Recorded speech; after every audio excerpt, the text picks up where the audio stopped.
guys, this is Meredith Lochran. I am the comic noob, and I am sharing my comic book journey with you all. I don't have a special guest today because I really wanted to kind of do a progress report, and I'm going to be doing that from time to time because I gave myself a year to put together a comic book. And as you can see, I'm a hot mess right now, and I don't care. That is because I've been really busy. There's going to be some huge announcements coming up with, and that is coming out of Luke Stone and that group there. And I'm really happy to be a part of that, but I don't want to speak ahead of myself or ahead of the group. So I'm just going to leave it at that. There's going to be some big news coming up. And speaking of Luke Stone, I actually did receive my comic books, and I didn't do a comic book reveal because I actually supported his Indiegogo too. So I'm expecting like another package from him. But here's the thing. I wanted to just show this really quickly before I get on to my progress report. So I'm just going to show off my Hybrids band here, Sons of Gods. And this came with a poster, which is really cool. I really love the artwork. I really do. And yeah, so really quickly, I'm just going to go through the covers that I got. So that is that doesn't have a number, and it's got some stickers and things like that in it. So that's really cool. And then that's 5, 4, 3, 2. I hope I'm doing this right. Oh no, I'm losing stuff. 1. There you go. And I've also got the special cover by Ted Davies. So shout out to him. And Serafina, which is what I was really hoping to get also. And I am actually using that as study guides because everybody's telling me that I need to study my comic books. And yeah, Starcross Sampler. To study the comic books, to get an idea of the flow and everything. So, Brian, I knew you said that you were going to be here, and Brian K. Morris is in the house here, and there you go. Lick the spine of Spencer Spook. I did. Yes, I did. Okay. Oh, we are such deviants. And so I had a couple of stories, and that's kind of like how I started my journey. I said, I have a story that I want to tell. And it's one of the really neat things about the story is that I've actually imagined it as a comic book. I never really thought of it as a moving picture. So I don't think of it as an adaptation for TV or a movie or anything like that. I actually see it as a comic book.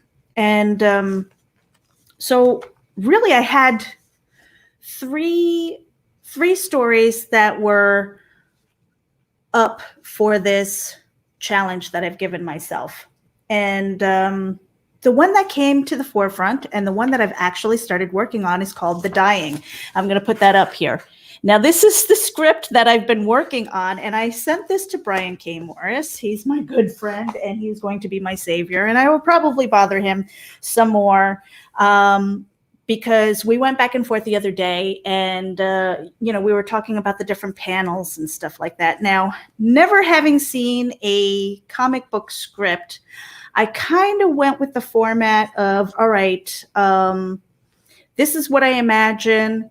This is the text. These are the panels that I imagine. And I'm not really giving too much for an artist, at least I hope not, too much left to the imagination. I kind of want to take what I see in my head and put it onto paper.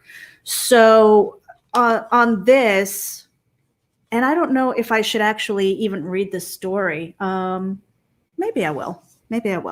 But on this, I imagine that I'm opening up and let me just grab a comic book really quickly. I have Mississippi Zombie, and full disclosure, this story was actually going to be scripted out for a future Mississippi Zombie anthology for consideration. It wasn't ever accepted. And it wasn't like I signed anything that I was going to be a storyteller. But I had that in mind when I wrote out the story and subsequently trying to flesh out the script for it. And so I used this as kind of a guide on what they were presenting. And I saw the different types of panels and things, you know, how it has the insets. It's got like a background, and it's got the different insets and things like that, and how these text boxes are going as far as dialogue, as far as sound effects. Now, honestly, I don't know when it comes to a script how to separate visually on this to show what is this or somebody else, you know, like here you see bang down there. It's like, okay, sound effects, I get that. How do you do that without getting so wordy in your descriptions, without losing the artist with all of that dialogue? You know, so those are things that I'm kind of working through. And what's really neat is that I presented this script to this new group who is going to have the announcement. And I said, well, I'm working on this, but I'm a newbie. I have no experience in the comic book world, but I'm going to do my best. And he said, well, we've got an editor who's going to look at it, and, you know, there's a fee associated with that. I'm very happy to pay the fee. I have no problem with that, because you need to pay your editors and you need to pay your artists. I know that as a fact, and that is just working in writing, you know, just in the writing world. If you want a decent looking cover, you want to pay somebody for decent looking cover, because a lot of people will see that and judge from there. So I have no problem with that. But if I can save myself a dime because I am cheap and on a tight budget, then I'm going to do as much work on this script as possible before I send it to an editor who's going to look at it and go, this is marvelous, you don't need me, and send it off to a penciler. A girl can dream. Okay, so that being said, that has really been my progress. Short and sweet, right? We're out of here. No, seriously. I'm going to try and hold on to you guys for a little bit longer. So Carl Witzman's, hello, thank you. Brian K. Morris, yes, lick the spines. I hear it is popular. Spencer Spook, kind of tasty. I might do it again. Teresa Dunn, hello. Thank you for stopping in and following me on my journey. So again, I'm working with this script, and the way I have it planned out. Okay, so first of all, I do have some experience as far as layout and how pages work. Okay. And that's because I used to work in the newspaper business. I used to do some layout, but I was mostly in the classified ads. I did the obituary department and things like that. And for a lot of the pages, I was like one of the last set of eyeballs before it actually went to print. So I am familiar with the cover, with you know, what a spread looks like. So if you have, cover, obviously, front cover, inside front cover, all right, back cover, inside back cover. Okay, and a lot of times those are the money pages. Those are the money pages. Your cover obviously is what's going to get people to look at your book in the first place. So, and I know that when you're doing a spread, okay, so this is page 2, this is page 3. And if you're doing a spread, it would go across both pages. In my vision of the story, I've got a scratching dog, so if you're hearing that moaning and groaning, it's not me. And I don't have anybody tied up. It's my dog. So in my vision, I actually see a 2-page spread for the first one, with this page 2 being the credits and everything. And then because I do have a clear vision of what the landscape is going to be, it's kind of a cityscape with a bridge. And then down on the bottom is going to be kind of a girl laying down, but you're only seeing her profile. You're seeing bits of her clothing and things like that. So I have a clear picture of what I want to see on page 2 and 3. I hear that's not normal, but I don't care, because this is kind of my book, and I have a clear vision of what I want to see. And if it's going to be junk, it's going to be my junk. Christine, hi. Yes, I need to catch up with you on Discord, and we will definitely do that. I want to get in touch with you about a couple interviews and stuff with Eve. Brian, actually, as you know, in the prose world, this is how the first book gets done. The writer does all the polishing with editors before a pro gets the manuscript. So, and he says, we need to have a face-to-face to talk this out, I think. Yeah, I mean, absolutely. Anywhere that I can get some learning from people who have the experience. And that's why I did say my junk. That is why I'm doing the interviews and things like that, and why I wanted to have kind of a solo moment to let you know where my progress is, because it's one thing to say, oh, I'm giving myself a year deadline to get this done. It's another one entirely to hold myself accountable and show you that I'm actually working on it. As far, I mean, like if I was a total newbie and I never wrote a story, and I said, oh, I want to do a comic book, and I didn't know shit, I think this would be a longer process. But I started off with a story with an idea in my head of what it was going to look like. And though I have no idea exactly how these panels are going to run, because I'm studying books from the professionals who are showing some success with their work, I'm like, okay, let me use them as an example, because I learn so much better when I see the examples. And it's not a plagiarism thing, it's just a sample type of thing. Brian, thank you so much. You know, he says that I'm off to a solid start. And, you know, just some of the comments that he's left for me when I sent him my sad script is he was pointing out a lot of things that I said, oh, yeah, you know, that's a great idea. Some of it is brilliant, and I can't wait to add them into my notes. In fact, I've been starting to. And again, that comes with, I guess, having a beta reader and an editor friend, taking total advantage of them. But, you know, when he's giving me ideas and things like that, I'm putting them in the margins and I'm making notes. And, okay, in my head, how am I going to depict this as far as what a thought bubble looks like, and how am I going to put that on the script? How do I differentiate between the thought bubble, the sound effects, and the actual, like, the narrator? And so it's one of those things where I'm really getting busy with, I'm highlighting so I can really clearly see what the different pages are. So I go, okay, this section. And I'm thinking when I reprint this, each page or each panel is going to have its own page, so that it makes it a little easier.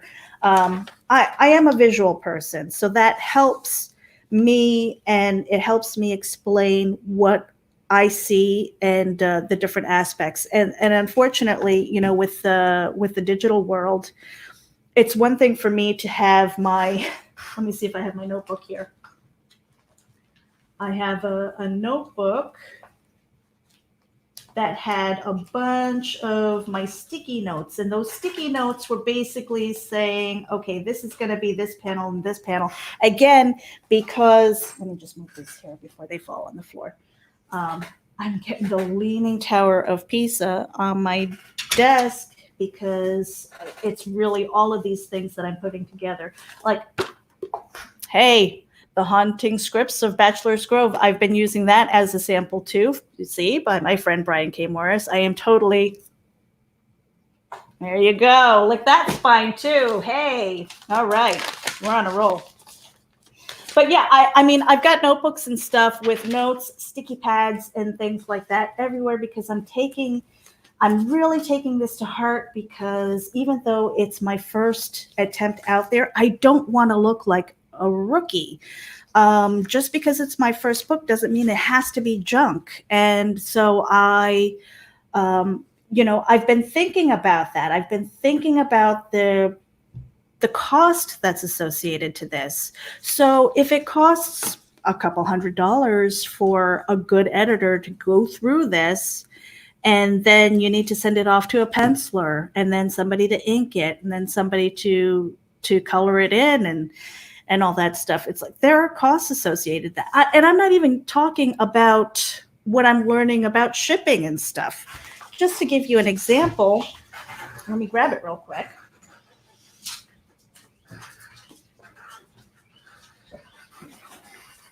Okay. All right. I'm just grabbing this really quickly because you have your backboards for your comic books. You have the envelope that it goes in. All right. That's not free. That costs money. And then Luke Stone, this, I was going to do a product reveal, but then when I opened it, it was, you can see all of the tears and stuff like that. He used painter's tape, which is great because it doesn't stick like duct tape. But, this cardboard for shipping, that's not free. Shipping itself, that's not free. These are all costs that are associated to creating and shipping your comic book out. And so these are all things that I want to share during this journey. There's going to be another panel coming up real soon about the business side of things. And that is budgeting yourself. That is figuring out how much you're going to pay, because it's one thing. I mean, I could probably really eke out some kind of a drawing. I'm not a terrible drawer. I mostly consider myself a doodler, and I just do it for fun. But I mean, if I had to actually put this, if I had to lay this out myself, it would probably look like crap. And I don't want that. I don't want my first venture out into the world to be that. I want quality, and I really strive for that in the story, in the layout, how the script is out there. And then it's a matter of, once I settle on an artist, how well we communicate with each other. So Brian is swooning as I lick the spines off of Spencer Spook and the Haunting Scripts of Bachelor's Grove. And Carl Witzman is beside himself because that should be illegal, but it's so much fun. So, I mean, I'm 18 minutes into this thing. I really wanted to just show you the progress, that I am actually doing something with my story. It's not the story that I had originally planned for this venture.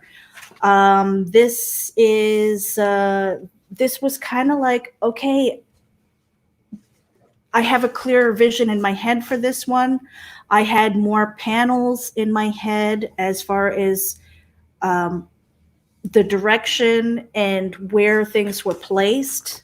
And it was really more about the vision than it was the story, because I have one story that is complete that needs to be scripted out, but she wasn't speaking to me as loudly. And based on what the other artists and creators were submitting, I kind of wanted to be in the same genre to give it half a chance of being accepted, because just because I'm scripting this out doesn't mean that anybody is going to take it in. And that is when I would probably go solo with it. And I'm okay with that, because the way I look at it right now, it's got 20 23 pages of content. And when I say that, is it 23? No, it's 22. It's like 22 pages of content. I'm not counting the cover. I'm not counting the back cover. I'm counting like the actual inside. And by doing that, I'm leaving room for it to grow from a 24-page book to a 28-page book, to accommodate for ads if there's ad space. And so I'm keeping that in mind because it has to grow in increments of 4 at the very least, because when you have a piece of paper, I mean, this should be 101 for a lot of people, but a lot of people, this is like mind blowing. But if you have a piece of paper and you're printing on both sides, all right, let's just say this is your spread. All right. And we just fold that in half. All right. You've got like your book, 1, 2, 3, and 4. That is 4 pages. That's why it grows in increments of 4. And then, when you have enough of these, you staple it in the center and on you go. You have your book. So Carl, thank you. Yes, it is good that I want to have a quality item. I do want to be proud of it. It's one of those things where I am an imperfect perfectionist, and it's very frustrating to be me sometimes.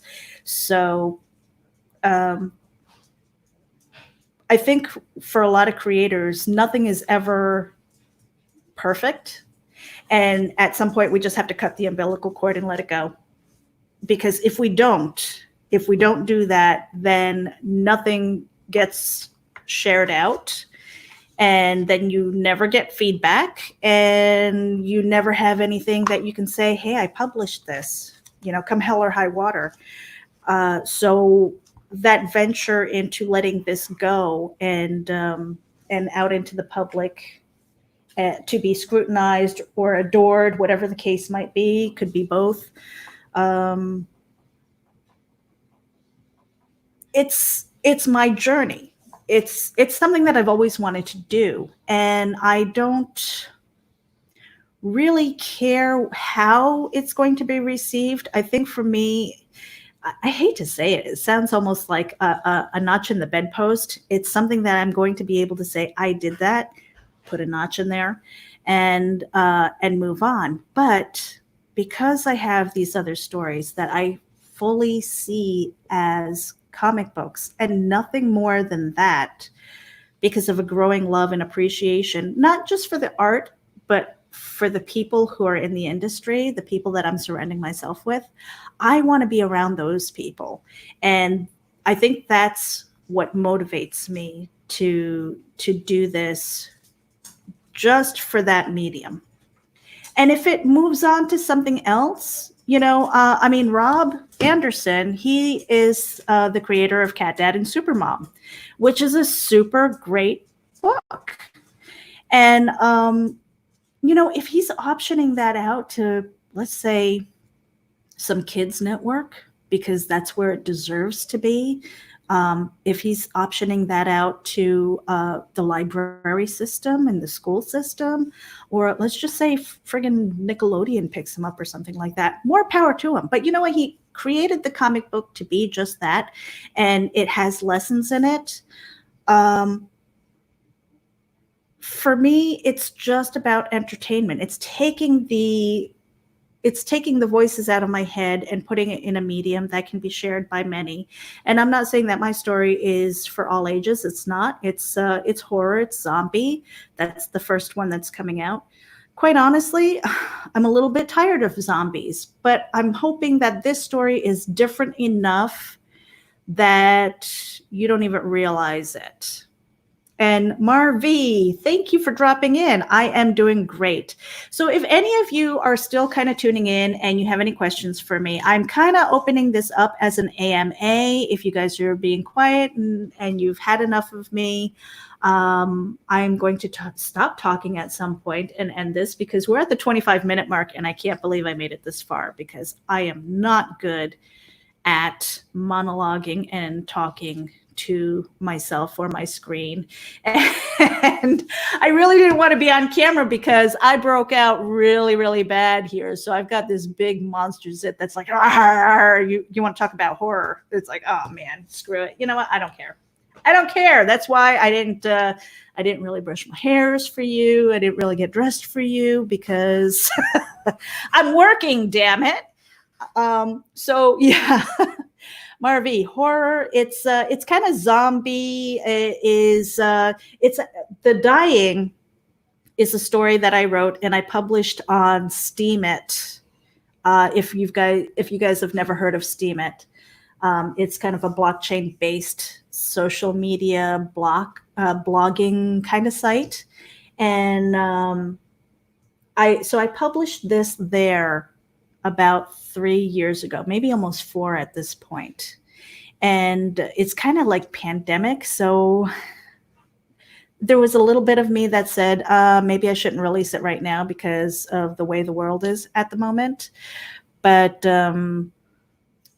I said, you know what? Screw it. It is what it is. It's ready to come out, and so that's why I've scripted it out. Now, the other thing is, if I get to a point where this script is decent and I can send it to an editor, and eventually get that to a penciler, I'm not stopping there.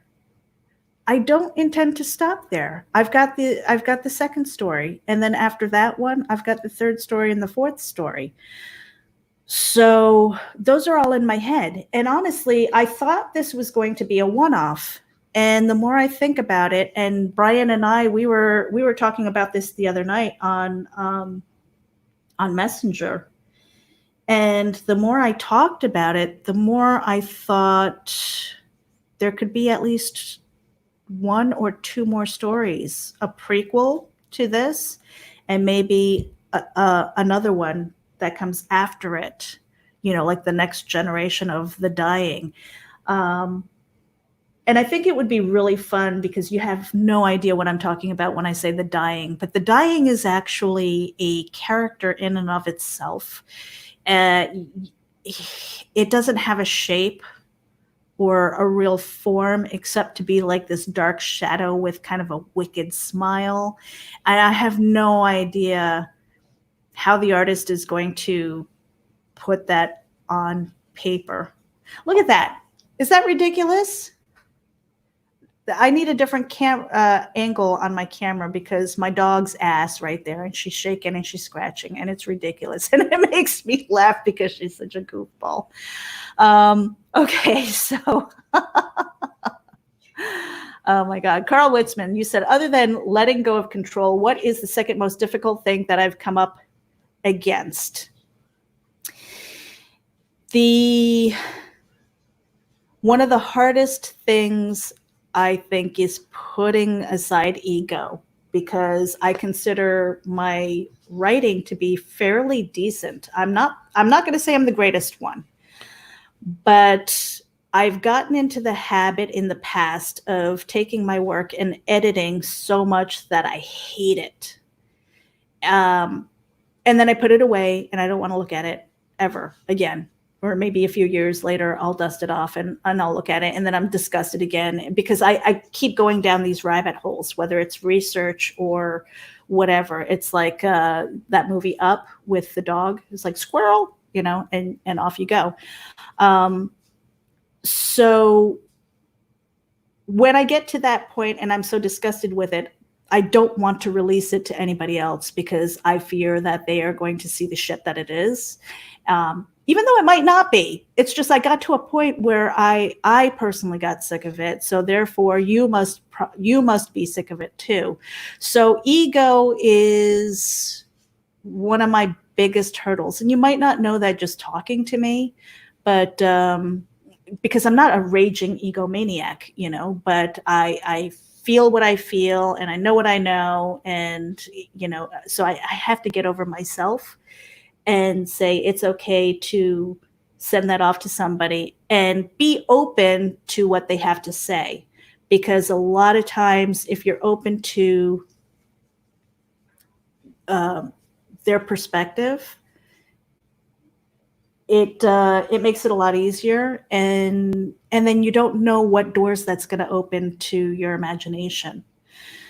So, Christine, thank you for stopping in. I am definitely going to reach out to you. It's been just really, really crazy with my work schedule, but I haven't forgotten about you, and I am going to reach out to you this weekend. So, have a good sleep. All right, get some rest.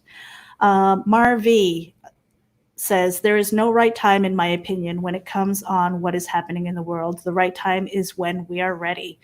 Absolutely. And I think that's why I'm letting this story out, because it's, in a way, it's just a story. And I know that I wrote it a few years ago before all the craziness in the world. And it seems to be, I don't want to say timely, because it's not really, it doesn't really have a message necessarily. It's just a tragic story. So I'm hoping that that's when it comes out, I'm hoping that that's what it will be accepted as the story that it is, the horror / zombie kind of story. But I am making progress. I took a lot of what Brian K. Morris had to say about it and made some notes. I'm making changes. I might even be adding a page or two just because of the conversation that we had, where it makes sense. And unless you guys actually know what the story is, you're going to have no idea what I'm talking about. But know that the script is a lot harder for me than writing, even though I'm a visual person. And I don't know, at this point, I don't know what I don't know, because I can write down all of the descriptions. I can give you the backstory of these characters. I can tell you what's going on in their head. But when it comes to laying it out, you know, I'm not the professional artist, so I have to let that go too, and give them some creative license to say, okay, what do you see when you're reading my story?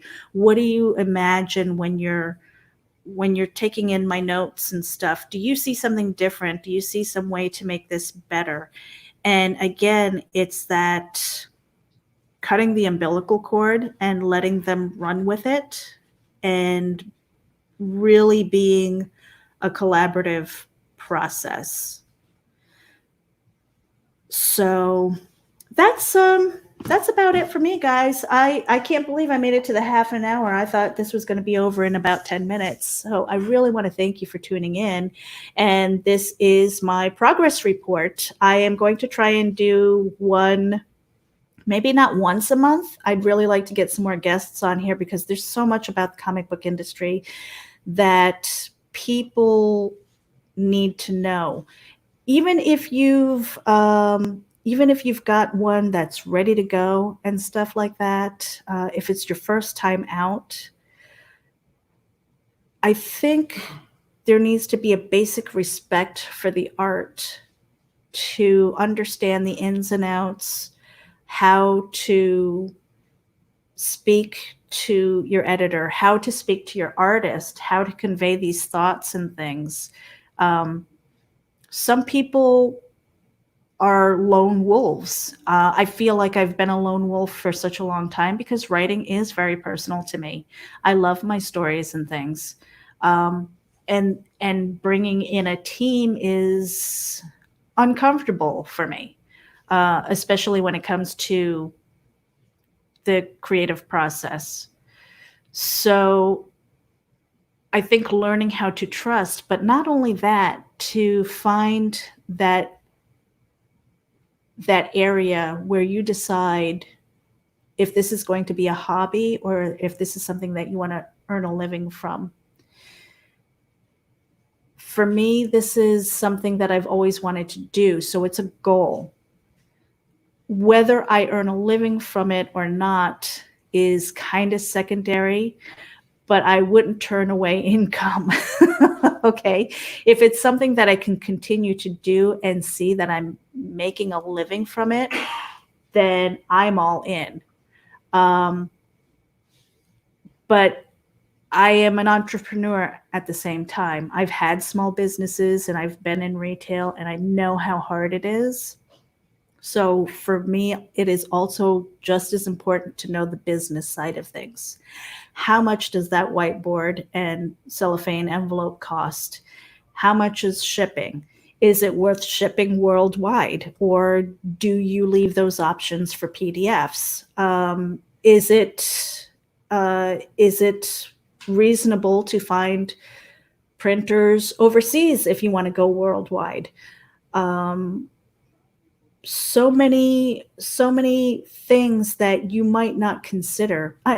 Just going to conventions and things. A lot of creators, they make their money from going to conventions because they invest in printing out these books, buying a table, and spending a weekend. And so you have your travel expenses that go with that.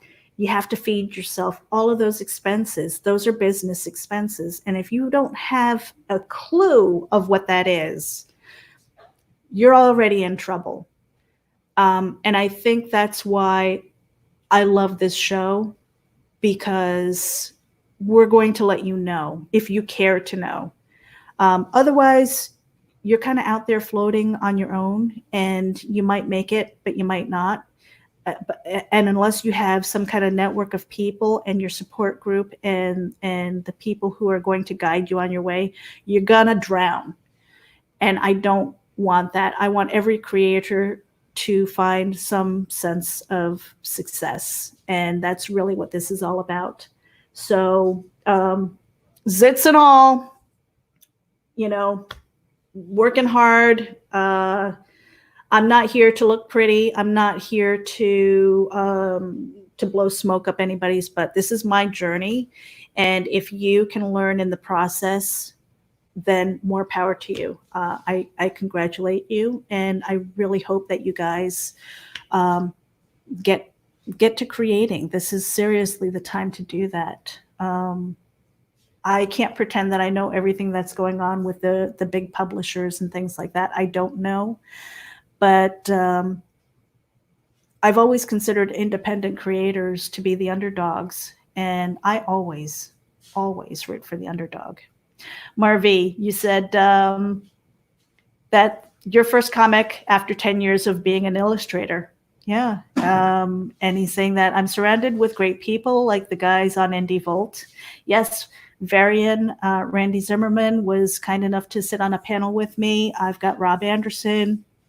I've got a lot of people.